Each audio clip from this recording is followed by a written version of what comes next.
아멘. 할렐루야. 찬양 예배 나오신 우리 모든 성도들을 환영합니다.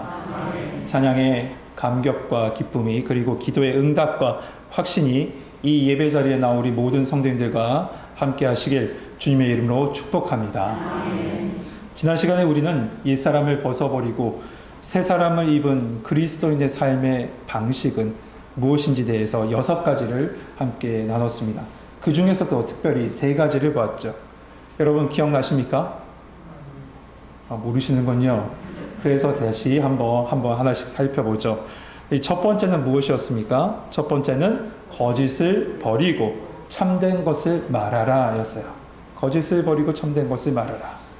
그리고 두 번째는 분을 내어 마귀에게 틈을 주지 말라 였습니다. 네, 분을 내어 마귀에게 틈을 주지 말라.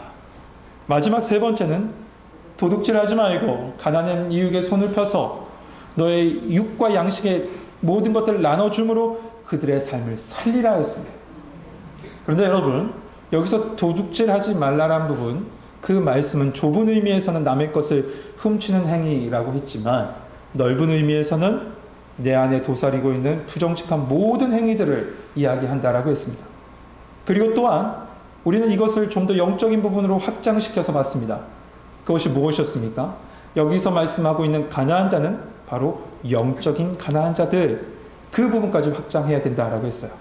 그래서 그들에게 우리의 손을 펴서 복음의 양식을 나눠줘야 된다라고 했었습니다. 여러분 기억하시죠? 모르시는군요. 그런데 이 말씀 다 전하고, 꼭 말씀을 전하고 나면 후회하는 부분이 있어요.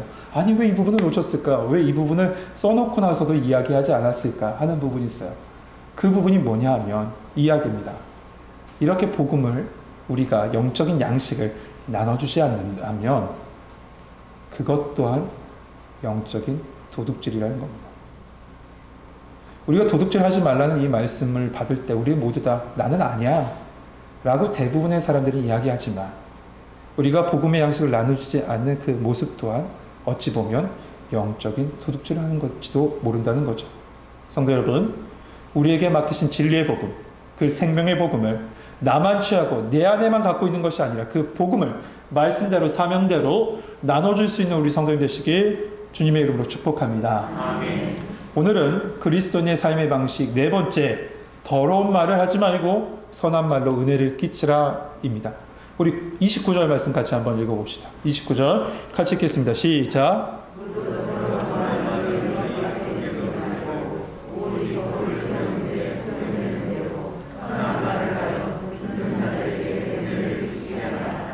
아멘.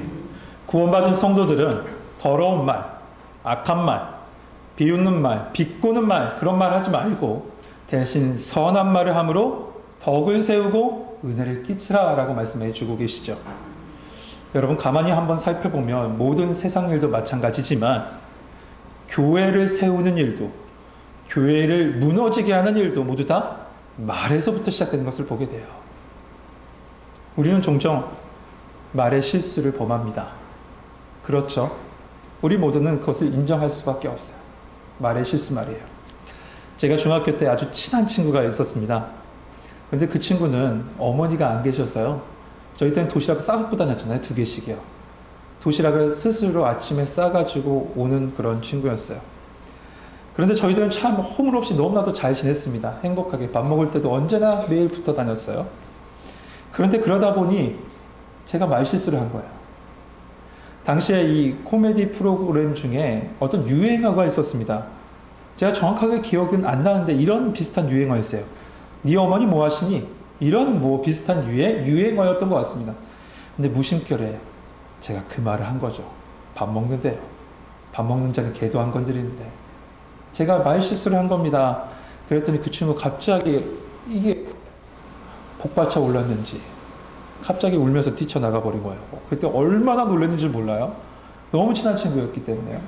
그래서 바로 쫓아나가서 미안하다고, 내가 말실수했다 라고 하면서 다시 지냈던 기억이 있습니다. 하지만 저에게는 지금도 기억나는 아주 충격적인 사건 중에 하나예요. 여러분 잘 아시죠? 혀의 칼이 얼마나 날카로운지 말이에요. 그러므로 우리의 입에 파수꾼이 세워져야 돼요. 파수꾼이요. 얼마 전에요. 한 몇 달 된 것 같은데 친하게 지내는 우리 목사님, 다른 교회 목사님 부부와 저희 부부와 만났습니다. 이런저런 목회적인 얘기를 하죠. 같이 부목사 때 공부를 했는데 그 목사님은 소망교회 부목사였고 저는 다른 교회 부목사였고 같이 같은 시기 한 1, 2년 사이에 담임 목사가 돼서 그 목사님은 고향에 있는 큰 교회에서 담임 목회를 하고 계세요. 그런 여러 가지 교회 이야기를 나눴습니다. 그러다가 이런 얘기를 합니다. 당신 교회에서 중직자를 피택했고 그 중직자들을 모여서 1박 2일로 수련회를 가졌다는 거예요. 그리고 그 자리에서 중직자들에게 중직자 10계명을 한번 작성해봐라 라고 했다는 거죠. 저희들도 나중에 한번 해봐야 되겠어요. 중직자 10계명. 네, 잘 생각하고 계세요. 그래서 그룹별로 모이게 했습니다. 장로님은 장로님들끼리, 권사님들은 권사님들끼리, 안수집사님은 안수집사님들끼리 모였습니다. 그리고 중직자 10계명을 적어 놓아서 한 그룹씩 나와서 발표를 했는데 모두가 놀랐어요. 왜 놀랐냐면 그 첫 계명이 뭐냐? 중직자는 교회에서 말 조심하라요. 신기하죠? 세 그룹 다 짠 것도 아닌데 중직자들은 교회에서 말 조심하라요.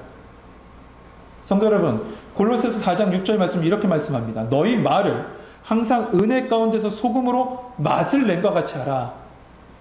성도 여러분, 여러분의 입술과 말에 항상 은혜 가운데 소금으로 맛을 낸 것 같은 복된 입술 되시길 소망합니다. 그래서 오늘 본문에서 말하고 있죠. 덕을 세우는 말을 하고 선한 말을 하여 은혜 끼치는 성도가 되라. 우리 교회 성도가 이렇게 덕을 세우는 말, 선한 말, 은혜 끼치는 말을 하는 우리 모든 성도님 되시길 소망합니다. 미국에 한 소년이 살고 있었습니다. 그 소년은 정말 말썽꾸러기였습니다. 그러다 보니 이 부모님에게조차도 항상 걱정거리였어요. 그러던 어느 날 그 마을에 사는 한 할머니가 한 분이 이 소년이 지나가는데 어깨를 툭툭 치는 거예요. 그래서 이 소년이 돌아봤어요.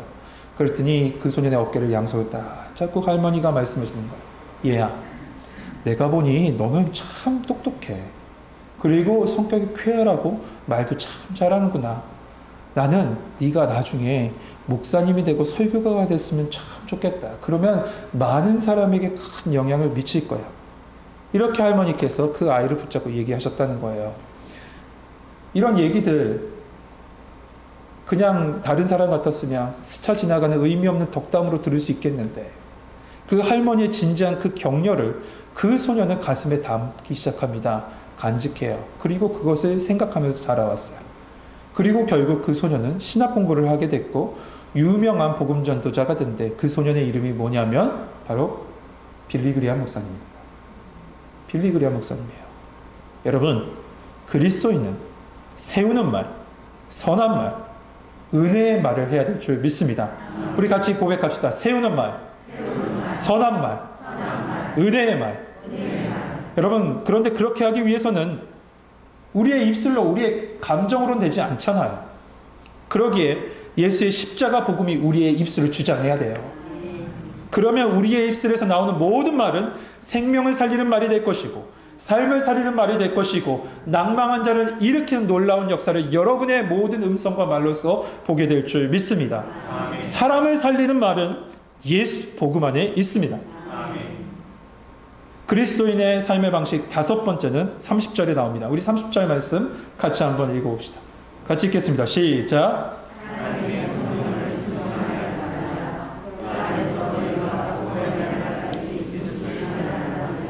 아멘. 여러분, 우리는 이 말씀, 에베소서 말씀을 쭉 보고 있는데 에베소서 1장에서 예수님을 믿는 순간 성령 하나님의 택하심과 성자 예수 그리스도의 대속의 은혜야. 특별히 성령 하나님께서 우리를 인치신다라고 했습니다.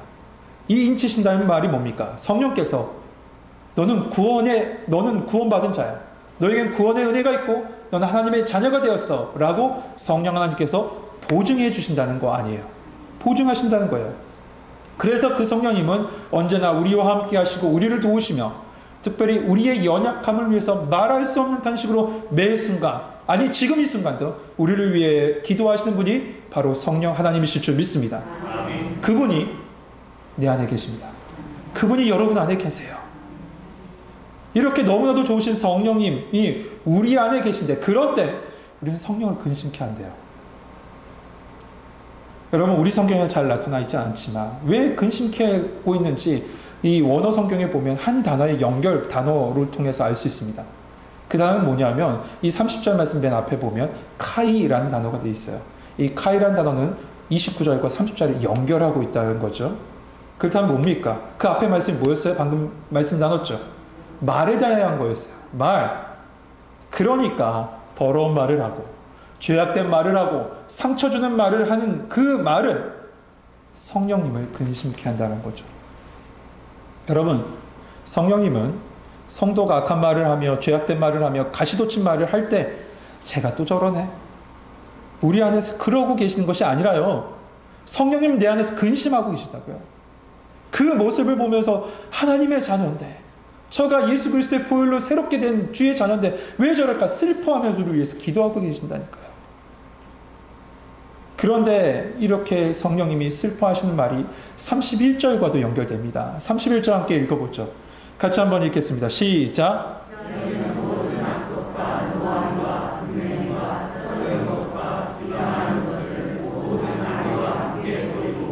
아멘. 성령을 근심케 하는 것 6가지가 31절에 나옵니다. 첫 번째 뭡니까? 악독이에요.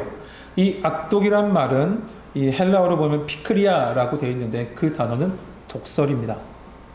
독설을 날린다고 하죠. 독설, 비판을 얘기해요. 두 번째로 노함이에요. 이 노함은 욱해서 죽이려는 말과 행동을 이야기한대요. 욱해서 말이죠. 세 번째는 분냄입니다. 이 분냄은 두 번째인 노함과 좀 비슷한 것 같아요. 다만 조금 차이점이 있다면 이렇게 분석하고 이렇게 나눠 놓더라고요. 노함은 뭐냐? 외적으로 화내는 거. 외적인 분이라면 분냄은 바로 내적인 복수심이라고 얘기합니다. 내적인 복수심이래요. 요즘 TV 프로그램을 보면요. 대부분 드라마의 주제가 뭔지 아세요? 복수예요. 복수 스토리예요. TV 틀어보세요. 모두 다 복수 스토리예요. 그만큼 우리 안에 복수심이 미워하는 마음이 이 세상 사람들 가운데 우리 성도들 가운데도 오늘 이 말씀 누구에게 주신 말씀이라고요? 에베소 성도들에게 주신 말씀이라면 우리 교회 성도들 내에도 이 분냄이 얼마나 많은지 우리로 이 말씀을 통해서 보게 하시는 거죠. 네 번째는 떠드는 것이라고 되어 있습니다. 이 떠드는 건 말을 많이 하는 것 그것이 아니라요. 흥분해서 악한 말을 막 퍼붓는 것을 떠드는 것이라고 되어 있어요. 다섯 번째, 비방이라고 되어 있는데 이 비방이라는 단어 블라스페미아는 욕설, 모독, 특별히 이 말은 하나님을 비방하는 말이라고 되어 있습니다. 하나님을 비방하는 말, 그 말이 성령을 근심케 한다는 거죠. 그리고 마지막 이 모든 것을 다 포함하고 통합하고 있는 모든 악이 온갖 종류의 나쁜 감정들을 이야기해요.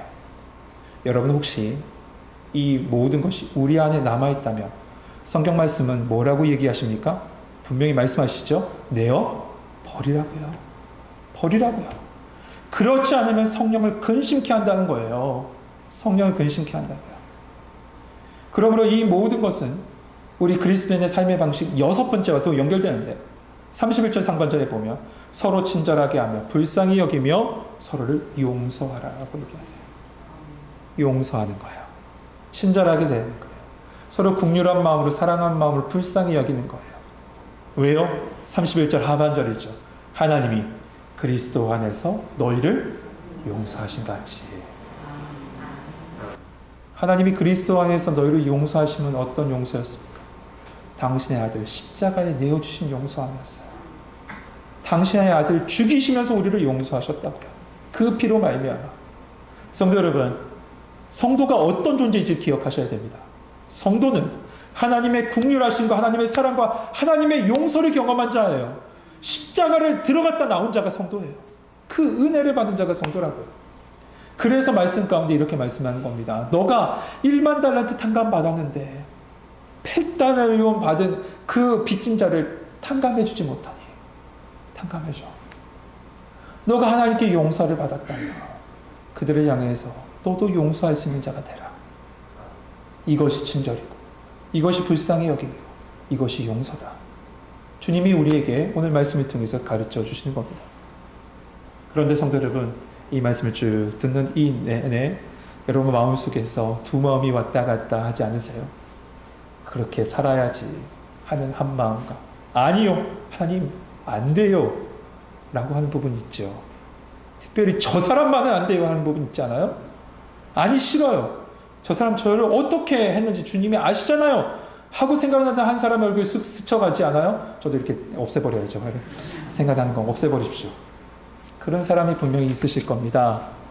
여러분 성령님께서 이 시간에 그 상처의 묶임에서 놓아주시는 애가 여러분과 함께하길 소망합니다.